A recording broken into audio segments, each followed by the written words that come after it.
Good morning students. आज हम आपके पास कुछ इलेक्ट्रिक फील्ड के बहुत टॉप क्लास के न्यूमेरिकल्स लेकर आए हैं। तो आइए चालू करते हैं। दिया गया है two small spheres each of weighting 1 gram hang by equal silk threads attached to the same point. The spheres are charged when in contact and came to rest when their centers are 2 centimeter apart and 20 centimeter vertically below the point of the surface। मतलब कि दो charges हैं 1-1 ग्राम के, दोनों के बीच की distance 2 centimetre की है और वर्टिकल के साथ 20 सेंटीमीटर पर हैंग्ड हैं।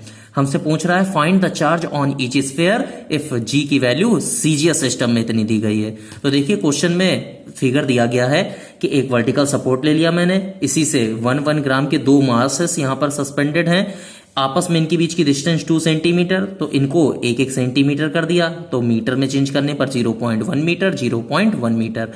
20 सेंटीमीटर हाइट थी मतलब 0.2 मीटर हो जाएगा। अब अगर हम किसी एक चार्ज पार्टिकल पर फ्री बॉडी डायग्राम बनाएं तो हमें यहां पर दिखाई दे रहा है कि वेट हम जानते हैं mg नीचे की ओर वर्क करेगा, स्ट्रिंग पर लगने वाली टेंशन टुवर्ड्स द सेंटर होगी। अब अगर हम लोग यार यहां पर देखते हैं ध्यान से कि दोनों बॉडीज क्या हैं, दोनों पर सेम चार्जेस हैं, तो दोनों पर लगने वाला फोर्स बाहर की ओर होगा, कुछ F बाहर की ओर। तो अब आइए देखते हैं कि इसको आगे कैसे हम लोग सॉल्व करते हैं। तो देखते हैं, दिया गया है डायग्राम को हमने थोड़ा सा फिर से और अच्छे से बनाया कि हम लोग दिखा तो चुके थे ही कि ये बेटा mg नीचे की ओर वर्क कर रहा है, टेंशन T ऊपर की ओर। अब अगर हम इस टेंशन के कंपोनेंट कर देते हैं, क्यों, अगर हम ये एंगल मान लेते हैं कि ये थीटा है वर्टिकल के साथ, तो अल्टरनेटिंग अपोजिट एंगल से ये देखिए, ये अल्टरनेटिंग अपोजिट एंगल से ये भी थीटा हो जाएगा, तो T का थीटा के पास वाला कंपोनेंट आ जाएगा T कॉस थीटा, और T का थीटा से दूर वाला कंपोनेंट ये आ जाएगा T साइन थीटा। तो हम देख रहे हैं साफ साफ कि जो T साइन थीटा है ये फोर्स को बैलेंस कर रहा है, जबकि जो T कॉस थीटा है ये mg को बैलेंस कर रहा है। तो यही काम हमने आगे करा कि resolving the tension into two components T sine theta is equal to F and T cos theta is equal to mg, दोनों को डिवाइड करा, तो डिवाइड करने से T से T कैंसिल हो गया, sine theta upon cos theta tan theta is equal to आ गया F अपॉन mg। आगे देखते हैं कि अगर हम लोगों ने क्रॉस मल्टीप्लाई कर दिया तो बन जाएगा F is equal to mg into tan theta. अब एक काम करते हैं कि फोर्स का फॉर्मूला हमें मालूम है 1/4 pi epsilon not, Q1 Q2 same charges थे तो Q square upon R square is equal to mg, तो ठीक है। और टेन थीटा की वैल्यू हम जानते हैं क्या थी हमारे पास, F अपॉन mg।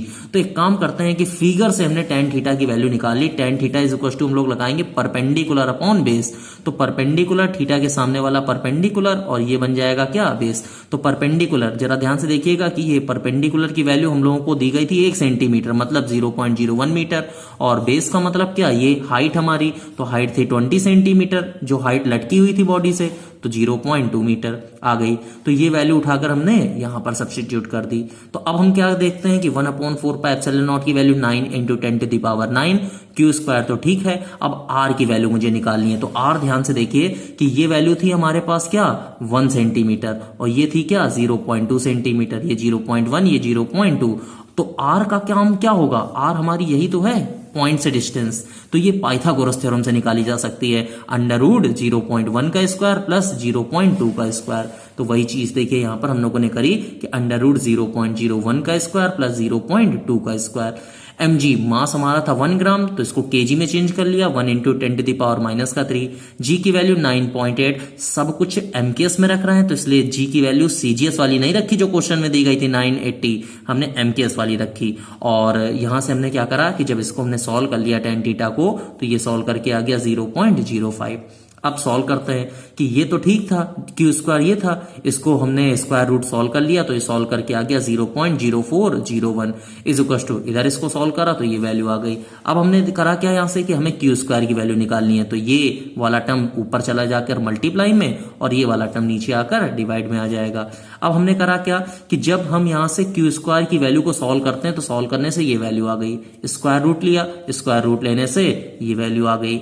तो अब Q की वैल्यू को हमें स्टैंडर्ड फॉर्म में लिखना था, स्टैंडर्ड फॉर्म का मतलब होता है कि जो हमारी नॉन जीरो फर्स्ट डिजिट है उसके बाद पॉइंट लगाना है, तो 10 से मल्टीप्लाई, 100 से मल्टीप्लाई, 1000 से मल्टीप्लाई, 1000 से मल्टीप्लाई करा तो 4.6722 और 1000 से डिवाइड करना पड़ेगा तो 10 की पावर माइनस का 9 कूलम। तो यही दोनों बॉडीज पर लगने वाला चार्ज होगा। उम्मीद है क्वेश्चन बहुत अच्छा था और आपको अच्छे से समझ में आया भी होगा। आइए चलते हैं एक बहुत इंपॉर्टेंट और अच्छे क्वेश्चन की तरफ। क्या दिया गया है?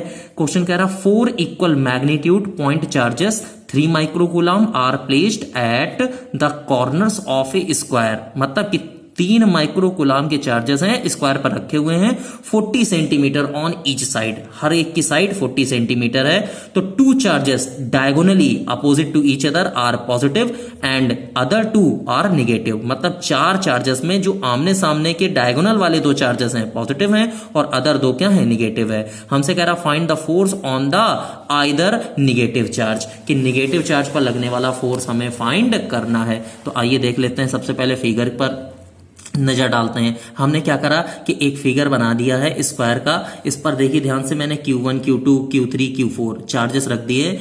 अब इसको कहीं पे भी रख सकते हैं क्योंकि डायगोनल वाले सेम रखने हैं, बाकी कोई दिक्कत नहीं। तो मैंने देखा कि ये Q1 और Q4 मैंने -3 माइक्रोकूलम रख दिए और Q2 और Q3 प्लस के 3 माइक्रोकूलम रख दिए। अब जरा ध्यान से देखिएगा, निगेटिव चार्ज पर लगने वाला फोर्स निकालना, तो सबसे पहले मैं यहां पर निकालता हूं Q1 पर लगने वाला फोर्स।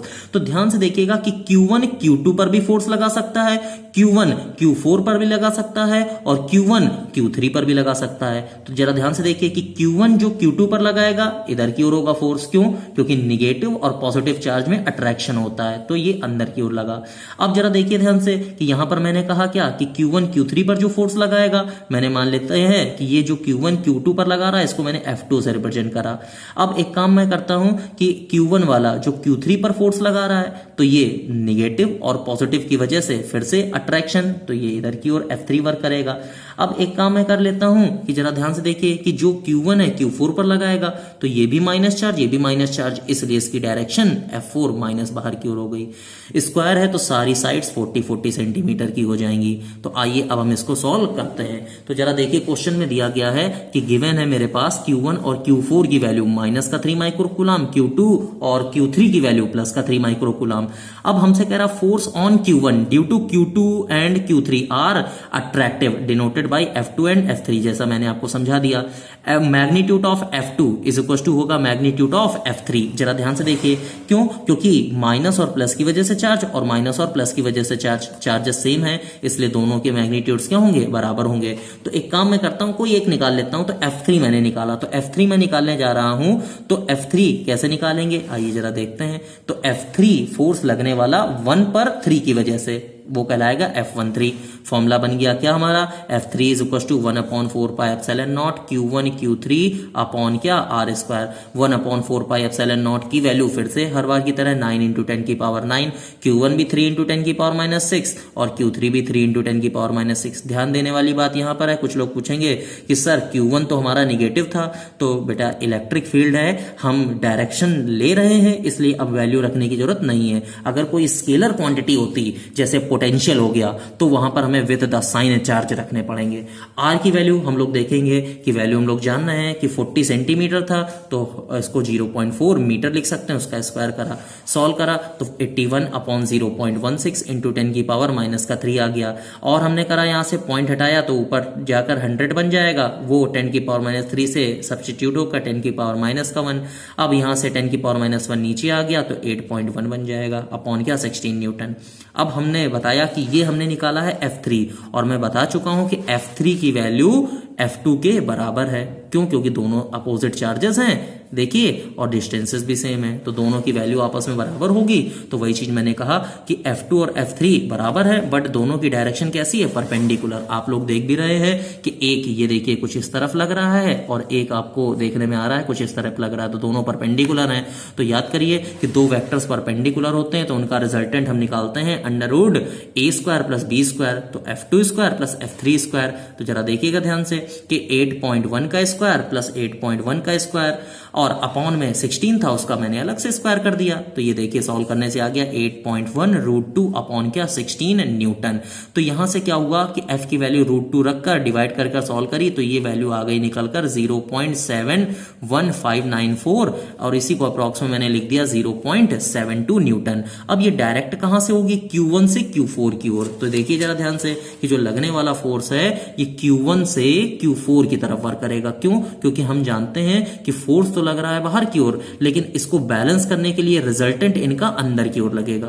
तो अब हमारा रिजल्टेंट फोर्स निकल कर आ गया 0.72।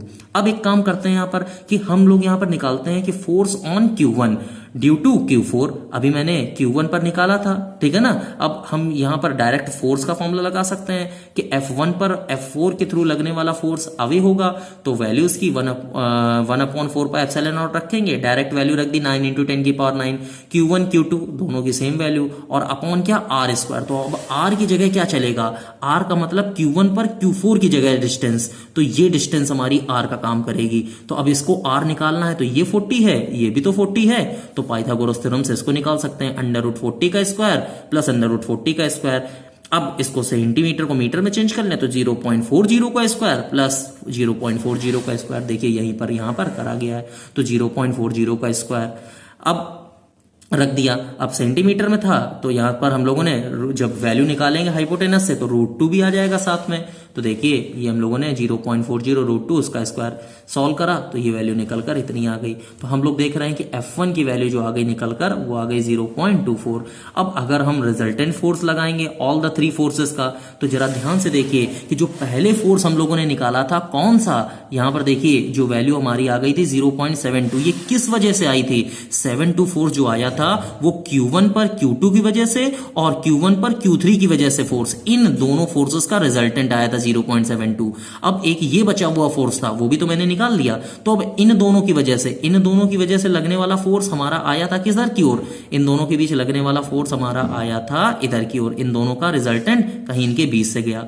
अब Q1 पर Q4 की वजह से लगने वाले फोर्स का रिजल्टेंट कुछ इधर की ओर है, तो देखिए इन दोनों के फोर्स का रिजल्टेंट इधर की ओर, आप लोग ध्यान से देखिए इन दोनों के फोर्स का रिजल्टेंट कहीं इधर की ओर, और Q1 का Q4 की वजह से रिजल्टेंट कहीं F4 हमारा ये बाहर की ओर लग रहा है। तो अभी भी तो दोनों की डायरेक्शन अपोजिट है, तो जब दोनों की डायरेक्शन अपोजिट है तो पहला वाला फोर्स 0.72 और जो दूसरा वाला फोर्स आया है 0.25, दोनों को डायरेक्शन अपोजिट है, तो रिजल्टेंट नेट निकालने के लिए दोनों को माइनस करना पड़ेगा 0.47 न्यूटन, और directed from Q1 to Q4। क्यों? क्योंकि Q1 से लेकर Q4 की तरफ वाला टर्म जो हमारा कंपोनेंट है वो ज्यादा था, इसलिए जो दोनों का रिजल्टेंट आएगा अभी भी वो Q1 से Q4 की ओर ही डायरेक्टेड होगा। तो आपको समझ में आया होगा, क्वेश्चन बहुत अच्छा था, बहुत अच्छा टाइप का क्वेश्चन था। आप एक बार फिर से देखिए क्वेश्चन को और सॉल्व करने की कोशिश करिए, आपको अनडाउटेबली क्वेश्चन बहुत अच्छे से समझ में आएगा। इसी तरह से आपको सारे न्यूमेरिकल्स विद द टॉपिक एक एक करके सब समझा दिए जाएंगे। आप लोग वीडियो देखते रहिए, लाइक करते रहिए और अपने फ्रेंड्स को शेयर भी करते रहिए। तब तक के लिए थैंक यू।